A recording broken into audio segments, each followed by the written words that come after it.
الرحمن الرحيم. الحمد لله نحمده ونستعينه ونستغفره ونؤمن به ونتوكل عليه ونعوذ بالله من شرور أنفسنا ومن سيئات أعمالنا.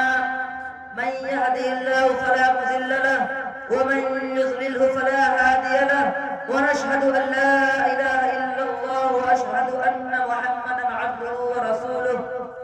وقال النبي صلى الله عليه وسلم او كما قال عليه الصلاة والسلام. میرے محترم اور بزرگوں اور دوستوں، دنیا میں انسان دولت کمانے اور حاصل کرنے کی بڑی کوشش کرتا ہے، راتوں میں جاگ کر، دنوں میں تھک ہار کر اور خون پسینہ ایک کر کے جمع کرتا ہے، لیکن جب انسان کی موت آتی ہے اور اس کی روح پرواز کر جاتی ہے تو لوگ اس کی ساری دولت لے لیتے ہیں۔ اگر اس کے بدن پر کوئی زیور ہوتا ہے، خواہ وہ معمولی ہی کیوں نہ ہو، اسے بھی اتار لیتے ہیں اور اسے اپنی دولت سے سوائے کفن کے کچھ حاصل نہیں ہوتا، کوئی چیز اس کے ساتھ نہیں جاتی، ساری چیزیں یہی پڑی رہ جاتی ہے۔ لوگ نہلا دھلا کر، کفن پہنا کر قبرستان کی طرف چل دیتے ہیں اور قبر میں دفنا کر سارے لوگ واپس چلے آتے ہیں، وہ اس کے ساتھ نہیں رہتا۔ آج دنیا کی کوئی چیز اس کے ساتھ نہیں ہے، صرف ایک ہی چیز اس کے ساتھ ہوتی ہے، وہ اس کے اعمال ہیں، خواہ اچھے ہو یا برے۔ اسی کو ہمارے آقا جناب تاجدار مدینہ احمد مصطفیٰ محمد مصطفیٰ صلی اللہ علیہ وسلم نے ارشاد فرمایا، يتبع المجد ثلاثة فرجع اسنان ويبقى معه واحد فيتبعه آله وماله وعمله فيرجع آله وماله ويبقى عمله۔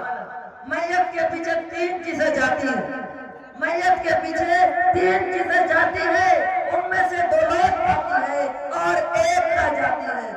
اس کے پیچھے اس کی اولاد، اس کا مال اور اس کا عمل جاتا ہے۔ اولاد اور مال واپس آ جاتے ہیں، صرف عمل ساتھ رہتا ہے، خواہ اچھے ہو یا برے۔ سوچنے کا مقام ہے کہ وہ عمل جو قبر کی کھٹن گھڑی میں کام آنے والا ہے، وہ ہمارے پاس کتنا ہے، اور وہ آل و اولاد، وہ مال و متاع جو اس مشکل وقت میں ہمارا ساتھ چھوڑ دیں گے، اس کو جمع کرنے کے لیے ہم کتنے فکر مند ہیں۔ جمع کرنے کی کیا چیز تھی، جمع کیا کر رہے ہیں؟ میر 19 نے اس کا نقشہ اس طرح کھینچا ہے، کیا کیا دنیا سے صاحب مال گئے، کیا کیا دنیا سے صاحب مال گئے، نہ دولت ساتھ گئی نہ اطفال گئے۔ عزیزو، آج کا نوجوان یہ سوچ رہا ہے کہ ابھی تو جوانی ہے، مجھ سے فائدہ اٹھانے دو، جب داڑھی پک جائے گی تو ہم بھی تمہاری طرح نماز پڑھ لیا کریں گے، روزہ رکھ لیا کریں گے۔ حالانکہ وہ جانتا ہے کہ انسان کی موت ماں کی گود میں بھی آ سکتی ہے، بھرپور جوانی میں بھی آ سکتی ہے۔ موت نہ تو کسی کی جوانی دیکھتی ہے اور نہ ہی کسی کی حسرت و یاس دیکھتی ہے۔ چنانچہ اللہ رب العزت نے قرآن کریم میں ارشاد فرمایا، اذا جاء اجلهم فلا يستأخرون ساعة ولا يستقدمون۔ جب انسان کو موت آتی ہے، نہ ایک گھڑی پیچھے آتی ہے اور نہ ایک گھڑی آگے آتی ہے۔ امام مالک رحمۃ اللہ کا واقعہ آپ لوگوں نے سنا ہوگا۔ چنانچہ مورخین کی کتاب کے اوراق میں اس طرح لکھا ہے کہ امام مالک رحمۃ اللہ نے خواب میں آقا مدنی صلی اللہ علیہ وسلم کی زیارت کی تو پوچھا، میرے محبوب، میں 17 برس سے مدینے میں ہوں، فرما دیجئے میری موت کب آئے گی؟ پیغمبر صلی اللہ علیہ وسلم مسکرا کر آسمان کی طرف دیکھا اور ہاتھ کی 5 انگلیاں اٹھا دی۔ امام مالک حیران ہوئے، پریشان ہوئے کہ آخر 5 سے 5 مہینے یا 5 ہفتے یا 5 دن میری مراد ہے۔ علامہ ابن سیرین جو خواب کی تعبیر دینے میں وقت کے بہت بڑے امام تھے، ان کے پاس آدمی بھیجا کہ حضرت سے جا کر پوچھ کر آؤ اس کی تعبیر کیا ہے۔ کہنے لگی، یہ خواب کسی عام آدمی کا نہیں ہے، بلکہ وقت کے بڑے امام اور کسی بڑے عالم کا یہ خواب ہے۔ اس آدمی سے پوچھا، ذرا بتاؤ یہ خواب کس نے دیکھا ہے؟ راز ظاہر ہوا، یہ خواب امام مالک رحمۃ اللہ نے دیکھا ہے۔ دوسری وہی آیت پڑھی جو آقا مدنی صلی اللہ علیہ وسلم نے پڑھی تھی، خمس لا یعلمہ الا اللہ، پانچ چیزیں جس کا علم اللہ کے سوا کسی کو نہیں ہے۔ ان اللہ عنده علم الساعہ، قیامت کب آئے گی اس کا علم اللہ کے سوا کسی کو نہیں ہے۔ وَيُنَزِّلُ الْغَيْثَ، بارش کب آئے گی اس کا علم اللہ کے سوا کسی کو نہیں ہے۔ وَيَعْلَمُ مَا فِي الْأَرْحَامِ، عورت کے پیٹ میں بچہ ہے بچی ہے، بچہ ہے بچی ہے، یا ایک ہے یا دو ہے، کالا ہے گھوڑا ہے، پورا ہے ادھورا ہے، یا سست ہے یا چست ہے، کسی کو پتہ نہیں ہے سوائے اللہ کے۔ وَمَا تَدْرِي نَفْسٌ مَاذَا تَكْسِبُ غَدًا، کوئی شخص نہیں جانتا کہ وہ کل کیا عمل کرے گا۔ وَمَا تَدْرِي نَفْسٌ بِأَيِّ أَرْضٍ تَمُوتُ، موت تمہیں کہاں آئے گی اس کا علم سوائے اللہ کے کسی کو نہیں ہے۔ عزیزو، موت کی تیاری کرو۔ ہم سفر پر جاتے ہیں تو باقاعدہ تھیلا ہوتا ہے، بستر ہوتا ہے، کرایہ ہوتا ہے، انتظام ہوتا ہے، اہتمام ہوتا ہے، تو ہمارا لمبا سفر ہے قبر سے لے کر حشر تک۔ حضرت صدیق اکبر رضی اللہ عنہ فرماتے ہیں، من دخل القبر بلا زاد فکانما رکب البحر بلا سفینہ۔ پیغمبر صلی اللہ علیہ وسلم کے رفیق صدیق اکبر رضی اللہ عنہ فرماتے ہیں کہ جس کے پاس کوئی عمل نہیں، نہ نماز، نہ روزہ، نہ زکات، نہ حج، اور وہ کفن پہن کر جا رہا ہے، یوں سمجھے کہ دریا میں بغیر کشتی کے جا رہا ہے، اب غرق ہونے میں سوا کوئی چارہ نہیں۔ یاد رکھیں، موت ایک نہ ایک دن ہر ایک کا دروازہ کھٹکھٹائے گی، اس لیے اپنی موت سے پہلے اپنی موت کی تیاری کر لو، اور دوسروں کو اپنے کندھوں پر رکھ کر یہ عبرت حاصل کرو کہ ایک نہ ایک دن تم کو بھی دوسروں کے کندھوں پر سوار ہو کر شہر خاموشہ جانا ہے۔ اسی لیے اپنی موت سے پہلے اپنی موت کی تیاری کرو، اور موت کی تیاری کے لیے علم کا ہونا ضروری ہے۔ علم دو طرح کا ہوتا ہے، ایک دنیاوی، ایک اخروی۔ علم چاہے دنیاوی ہو یا اخروی، انسان کو عزت و فضیلت عطا کرتا ہے، لیکن دنیاوی علم صرف دنیا تک ہی محدود رہتا ہے، اور اخروی علم انسان کو دنیا و آخرت دونوں جگہ ذلت و رسوائی سے نجات دلاتا ہے اور عزت و شرف عطا کرتا ہے۔ میں آپ سے پوچھنا چاہتا ہوں، میں آپ سے سوال کرنا چاہتا ہوں، وہ کون سی چیز تھی جس نے آدم علیہ السلام کو ملائکہ سے افضل بنا دیا؟ وہ کون سی چیز تھی جس نے انسان کو شکل مخلوقات بنا دیا؟ وہ کون سی چیز تھی جس کی برکت کی بنا پر اللہ تبارک و تعالیٰ نے انسان کو اپنا نائب اور خلیفہ بنایا؟ میرے دوستو، وہ علم کی دولت ہے، وہ علم کی دولت ہے۔ جب کائنات نے قرآن کو نزول فرمایا تو سب سے پہلے وہ آیت نازل فرمائی جس کا تعلق علم سے ہے، یعنی اقرأ بسم ربک الذی خلق، خلق الانسان من علق، اقرأ وربک الاکرم الذی علم بالقلم، علم الانسان ما لم یعلم۔ اخروی علوم کی فضیلت و اہمیت آیت قرآنیہ اور احادیث نبویہ بکثرت وارد ہوئی۔ اللہ تبارک و تعالیٰ قرآن مجید میں ارشاد فرماتے ہیں، قُلْ هَلْ يَسْتَوِي الَّذِينَ يَعْلَمُونَ وَالَّذِينَ لَا يَعْلَمُونَ، کہ اے محمد کہہ دیجئے کہ عالم اور غیر عالم برابر نہیں ہو سکتے، جس طرح توحید اور شرک برابر نہیں ہو سکتے، جس طرح ہدایت اور ظلمت برابر نہیں ہو سکتے، جس طرح رفاقت اور عداوت برابر نہیں ہو سکتے، جس طرح حق و باطل برابر نہیں ہو سکتے۔ اس لیے کہ توحید کی ضد شرک ہے، ہدایت کی ضد ظلمت ہے، رفاقت کی ضد عداوت ہے، حق کی ضد باطل ہے، اسی لیے عالم اور غیر عالم برابر نہیں ہو سکتے۔ ایک حدیث شریف میں محسن کائنات صلی اللہ علیہ وسلم نے ارشاد فرمایا، فضل العالم علی العابد کفضل القمر لیلۃ البدر علی سائر الکوکب۔ عالم کی فضیلت عابد پر ایسی ہے جیسے کہ چودھری چاند کی فضیلت تمام ستاروں پر۔ حضرت عبداللہ بن عباس فرماتے ہیں کہ دوسرے مومنوں کے مقابلے میں عالم کے 700 درجات زیادہ ہوں گے، اور ہر درجوں کے درمیان مسافت 5 برس کے مسافت کے برابر ہوگی۔ لیکن آج کے دور میں مسلمان اپنے بچوں کو اسلام اسلامی تعلیمات سے دور رکھتے ہیں اور اپنے بچوں کو کم عمر ہی میں انگریزی تعلیمات دیتے ہیں۔ میں یہ نہیں کہتا کہ انگریزی تعلیمات نہ دی جائے، لیکن سب سے پہلے ہم مسلمان ہیں، قرآن و حدیث کے ماننے والے ہیں، اللہ اور اس کے رسول پر ایمان رکھنے والے ہیں، اس لیے ہم سب کو چاہیے کہ سب سے پہلے ہم قرآن اور حدیث کی تعلیم دیں۔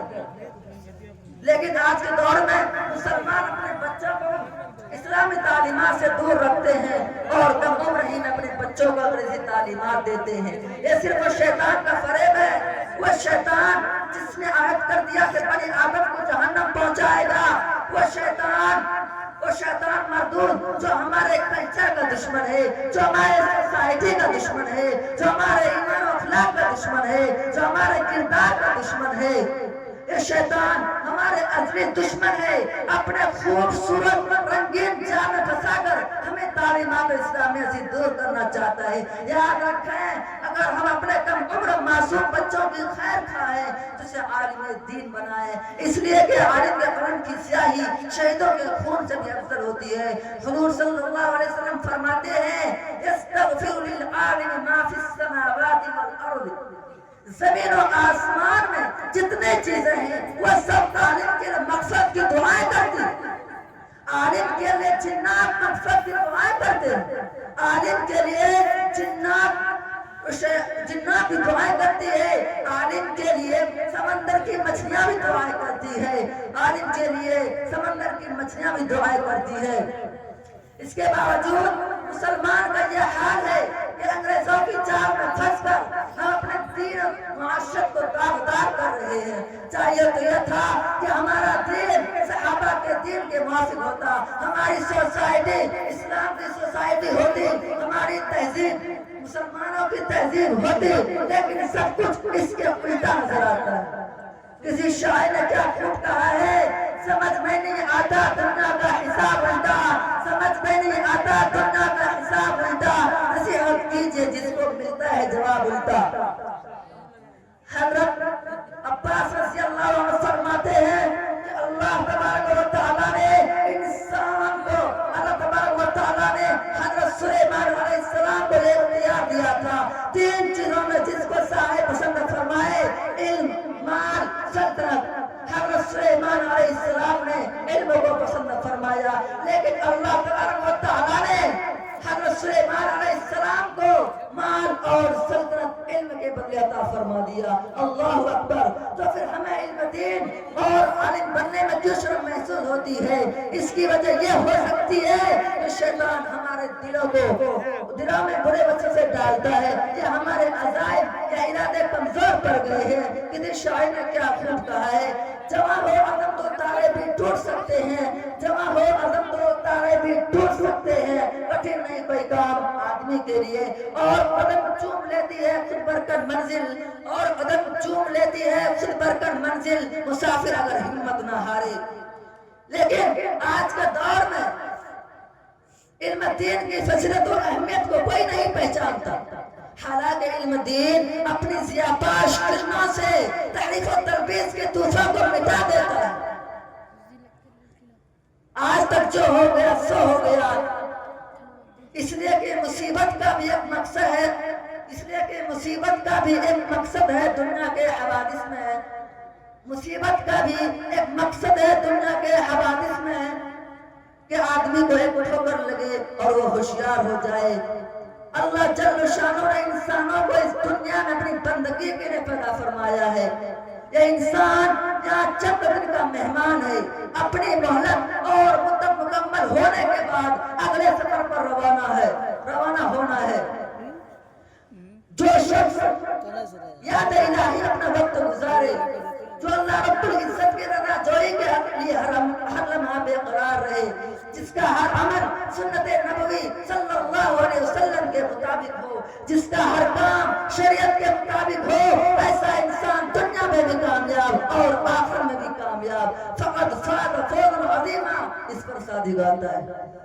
امام ربانی حضرت مجدد الفسانی اپنے مکتوبات میں فرماتے ہیں کہ سورج نکلنے سے بہت پہلے صبح کی سفیدی اور نمودار ہونا شروع ہو جاتی ہے اور آہستہ آہستہ بڑھتی جاتی ہے، یہاں تک کہ پورا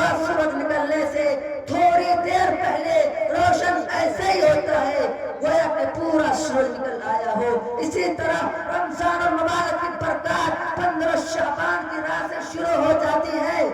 ان میں روز بروز اضافہ ہوتا رہتا ہے یہاں تک کہ رمضان المبارک کے آنے سے 2-4 دن پہلے یہ انوارات ایسے ہی ہوتے ہیں گویا کہ رمضان المبارک ہی کے انوارات ہو. اور جب رمضان کی پہلی تاریخ آتی ہے تو انوارات کا یہ سورج اپنے رختبہ کے ساتھ جلوہ گر ہو جاتا ہے اور ایمان والوں کے دلوں کو منور کرتا ہے. اس لیے شعبان میں رسول اللہ صلی اللہ علیہ وسلم بہت کثرت کے ساتھ روزہ رکھا کرتے تھے. یعنی کئی دن کے ساتھ کئی دن تک روزے رکھتے جنہیں صحابہ کرام نے صوم السال کا نام دیا. صحابہ کرام رضی اللہ عنہ فرماتے ہیں کہ جب رمضان مبارک کا مہینہ آتا تو رسول اللہ صلی اللہ علیہ وسلم ہم رسول اللہ صلی اللہ علیہ وسلم کے اعمال میں 3 باتوں کا اضافہ محسوس کرتے. پہلی بات آپ صلی اللہ علیہ وسلم عبادت کے اندر جستجو اور کوشش زیادہ فرمایا کرتے تھے. حالانکہ آپ صلی اللہ علیہ وسلم کے عام دنوں کی عبادت بھی ایسی تھی کہ آپ صلی اللہ علیہ وسلم کے بدن مبارک متورم ہو جایا کرتے تھے. دوسری بات آپ صلی اللہ علیہ وسلم اللہ کے راستے میں بہت زیادہ خرچ فرمایا کرتے تھے. تیسری بات آپ صلی اللہ علیہ وسلم دعاؤں کے اندر بہت ہی زیادہ کریا وزاری فرمایا کرتے تھے. تیسری بات آپ صلی اللہ علیہ وسلم دعاؤں کے اندر بہت ہی زیادہ کریا وزاری فرمایا کرتے تھے. ان 3 باتوں میں رمضان مبارک کے اندر تبدیلی معلوم ہوا کرتی تھی. اللہ کے عبادت کے اندر جستجو زیادہ کرنا, اللہ کے راستے میں زیادہ خرچ کرنا اور دعاؤں کے اندر بہت ہی زیادہ کریا وزاری کرنا. ہم رمضان مبارک میں ان اعمال کا خصوصی اہتمام کریں گے انشاءاللہ.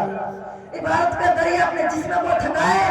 ہمارے جسم دنیا کے کام کاج کے لیے روز رکھتے ہیں. زندگی میں کوئی ایسا وقت آئے کہ ہمارے جسم اللہ کی رضا کے لیے تھک جایا کرے. کوئی ایسا وقت آئے کہ ہماری آنکھیں نیندوں کو ترسے اور ہم اپنے آپ کو یہ سمجھائیں کہ اگر آج تم اللہ کے رضا کے لیے جاگو گے تو کل قیامت کے دن اللہ رب العزت کا دیدار نصیب ہوگا. یہ آنکھیں آج جاگیں گی تو کل قبر کے اندر میٹھی نیند سوئیں گی. موت کے بعد ہے بیدار دلوں کو آرام, موت کے بعد ہے بیدار دلوں کو آرام. نیند بھر کر وہی سویا جو کہ جگہ ہوگا. تو یہ جاگنے کا مہینہ آ رہا ہے. ہم اپنے آرام میں کمی پیدا کر رہے ہیں. یہ سمجھیں کہ مشقت اٹھانے کا مہینہ ہے. دیکھا گیا جو لوگ تجارت کرتے ہیں ان کے کاروباری کے سیزن آیا کرتے ہیں. جس شخص کا سیزن آ جاتا ہے وہ اپنی محنت کو بہت زیادہ کر دیتا ہے, وہ اپنی مصروفیات کو چھوڑ دیتا ہے, وہ دوسروں سے معذرت کر لیتا ہے کہ ابھی میرا سیزن ہے اس لیے میں زیادہ وقت فارغ نہیں کر سکتا. حالانکہ اس شخص کو اپنے کھانے پینے کی فکر نہیں ہوتی, رات کو صرف سونے کی فکر نہیں ہوتا. اس کو ہر وقت یقین ہوتا ہے کہ میں کس طرح اس سیزن کو کما لوں, سیزن سے جتنا فائدہ ہو سکتا ہوں اٹھا لوں تاکہ مجھے بہت فائدہ ہو, بعد میں پھر آرام کر لیں گے. تو یہ رمضان مبارک نیکیاں کمانے کا سیزن آ رہا ہے. جو لوگ اپنے گناہوں کو معاف کروانا چاہتے ہیں, جو اللہ رب العزت کا قرب حاصل کرنا چاہتے ہیں, ان کے لیے یہ مہینہ ایک سیزن کی مانند ہے. ان کے لیے یہ مہینہ ایک سیزن کی مانند ہے. جو لوگ اپنے گناہوں کو معاف کروانا چاہتے ہیں, جو لوگ اللہ رب العزت کا قرب حاصل کرنا چاہتے ہیں, ان کے لیے یہ مہینہ ایک سیزن کی مانند ہے.